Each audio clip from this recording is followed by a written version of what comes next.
en un grupo de chairos, estos días hemos estado comentando la anécdota, el evento de Xóchitl Gálvez quedándose callada después de que el teleprompter se apaga. Bueno, esto tiene esta anécdota que puede ser, pues nos da risa, nos parece a algunos patético, tiene un fondo y tiene que ver con esta pregunta que yo les hacía, que yo les hice. Cuando hay proyecto, las palabras salen, brotan, surgen del interior de uno, de nuestro pensamiento, de nuestro sentir, de nuestro ser. Cuando no hay proyecto, a fuerzas tienes que leer, y si se te cae la hoja o si el teleprompter se apaga, no tienes nada que decir porque todo es impostado, porque es discurso vacío, porque es falso, porque es superficial, porque no llega a las entrañas de lo que se está diciendo. Entonces, esa falta de proyecto tiene también que ver con que lo que ellos quieren ya es políticamente incorrecto hasta entre ellos mismos, porque ellos no pueden decir qué quieren. Quieren continuar no pagando impuestos, quieren continuar con injusticias de trabajo y malos tratos. Eso no ese proyecto, que no es proyecto, que son fórmulas o son acciones o estrategias, no lo pueden decir porque es políticamente incorrecto. Hasta ellos mismos tendrían que decir, sabes qué, cállate, no lo digas, ¿cómo lo dices? No pueden decir su verdad sin quedar mal, porque ha cambiado ya la mentalidad a tal grado que es inaceptable. Un tipo como Salinas Pliego se atreve a todavía retar y a decir y a casi defender el no pagar impuestos, pero él es uno, pero no es una generalidad, se quedan callados. Y cuando un proyecto o una idea se opaca y se calla, no se expresa, entonces quiere decir que hay gato encerrado en ese tema, ¿no? Bueno, pasando a otras cuestión, queda muy poco tiempo para que López Obrador se retire de la presidencia, y lo ha dicho en varias ocasiones, ha dicho que no intervendrá en política, que no se le podrá entrevistar, que no se le podrá visitar, que no se podrá hablar con él. Bueno, lo ha anunciado. De que sea así a no lo sabemos, pero eso es lo que ha anunciado. Entonces yo les quiero preguntar, y eso lo platicábamos en la mañana con los compañeros, ¿cuál es el estado de ánimo que va a dejar la ausencia del presidente?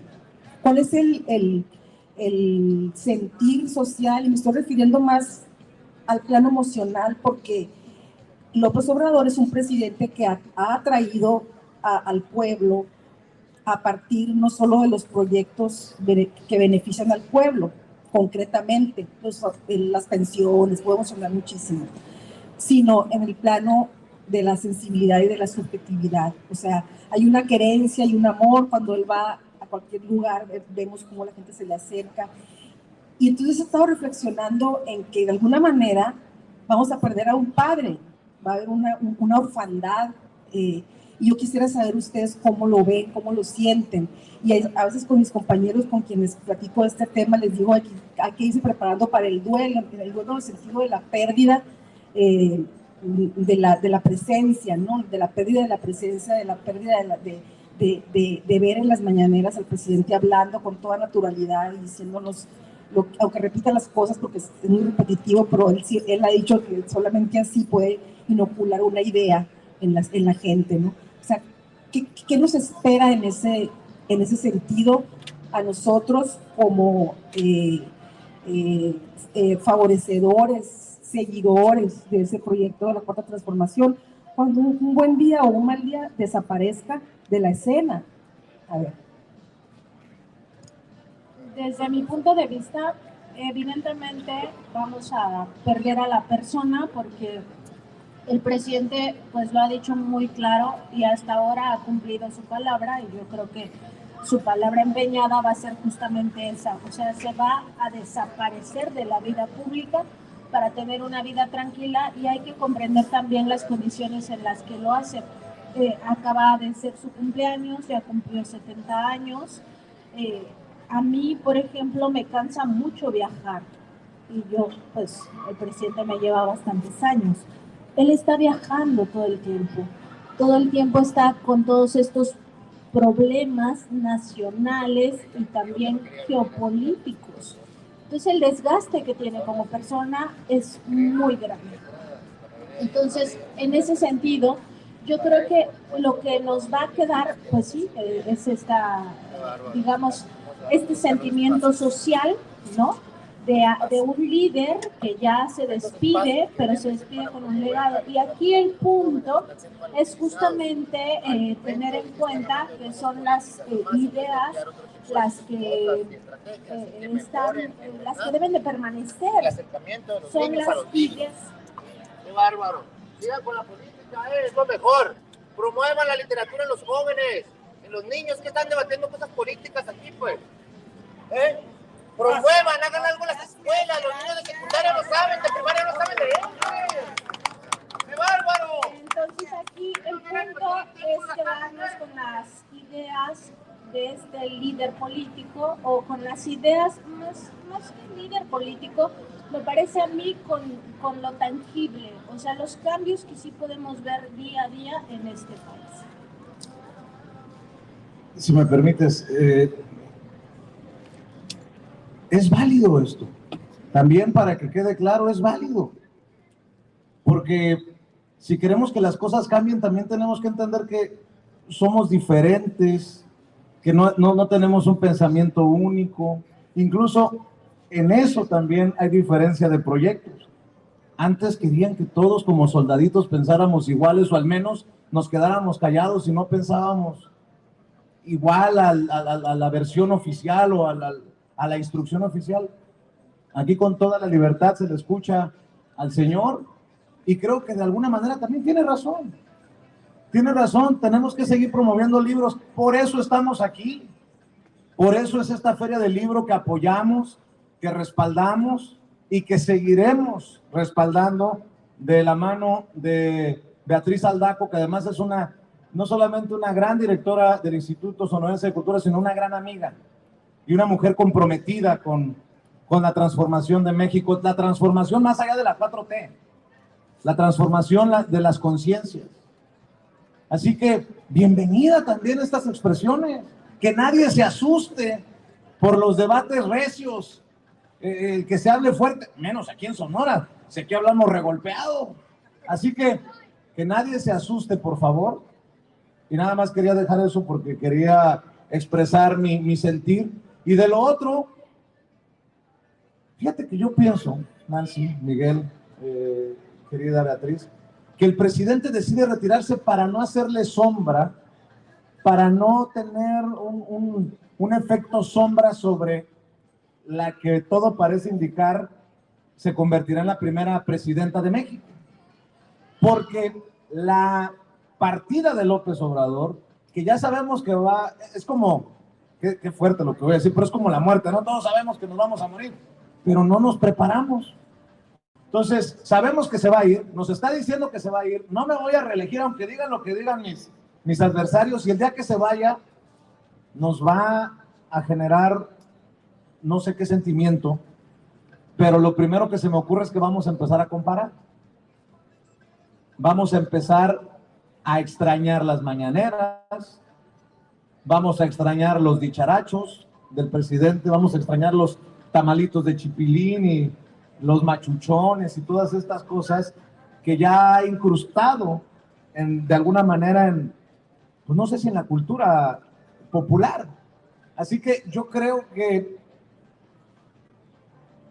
no sé si será un sentimiento de orfandad, pero definitivamente tomará un tiempo para que se vaya Andrés Manuel López Obrador y se acomode Claudia Sheinbaum en caso de que así lo decida el pueblo de México.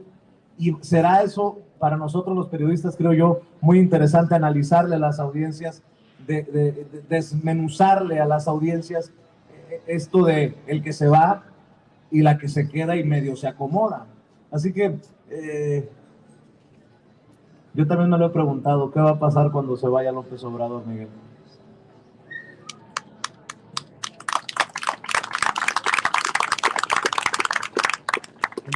Yo, volviendo un poquito a lo que Vicente decía, si algo también ha transformado y ha cambiado, es la enorme libertad que está dando el presidente de la República a la sociedad. A él, y lo ha dicho varias veces, le mientan la madre literalmente, en medios, en redes sociales, intelectuales, escritores o periodistas, o pseudointelectuales o intelectuales orgánicos, lo insultan permanentemente, periodistas, locutores, conductores, medios de comunicación, líderes políticos, expresidentes como Fox, le dicen groserías, etc. Y a nadie persiguen y les permiten que se expresen y que digan lo que quieran. Por eso es importante lo que comentabas, Vicente, con este compañero que habló y se fue corriendo, podría haberse quedado y seguir debatiendo. Yo lo que creo, una de las cosas que va a heredar López Obrador, o que va a dejar en la sociedad, es la enorme concientización política de la sociedad. Ya tenemos una sociedad más politizada, más participativa, y eso lo va a heredar Claudia Sheinbaum. Claudia Sheinbaum va a llegar con una aceptación social superior a la que tuvo López Obrador cuando asumió la presidencia de la República. No será de ese 80% que en este momento de la sociedad apoya al presidente, porque eso es durante 5 años lo que ha logrado. Pero Claudia Sheinbaum tendrá una aceptación social cuando asuma la presidencia, porque veo que Vicente todavía lo duda si sería Claudia Sheinbaum. No hay duda que va a ser la próxima presidenta de este país. No lo digo yo, les repito, lo dicen las encuestas. Y las encuestas de la oposición, además, y de los medios tradicionales que están en contra del gobierno actual y de la transformación, porque han perdido canonjías, y eso es otra historia, pero bueno, eso está sucediendo. Claudia Sheinbaum va a heredar toda esa aceptación social. ¿Cómo va a gobernar? Pues va a gobernar porque va a haber diferencias, por supuesto, pero en cuanto a las líneas marcadas ya, que algunas ya fueron a parar hasta la propia Constitución, no se van a poder cambiar.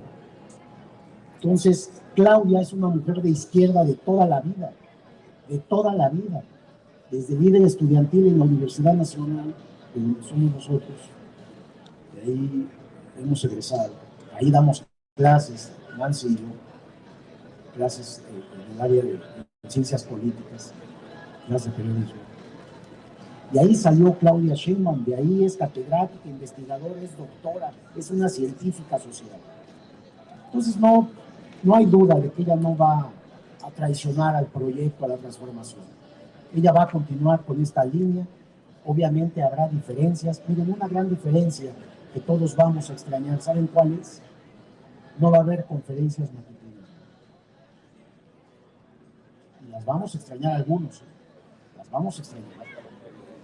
Los periodistas más, porque estábamos acostumbrados, por nuestro trabajo tenemos que algunos verla todos los días temprano, escucharlas.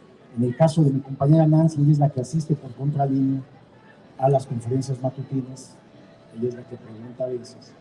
Entonces, eso sí, yo les digo esto porque conozco ahí, me han dado información de adentro del propio equipo de la doctora Sheinbaum, y van a desaparecer las conferencias. Yo creo que eso va a ser, socialmente va a ser un impacto, porque estamos acostumbrados ya a escucharlo todos los días.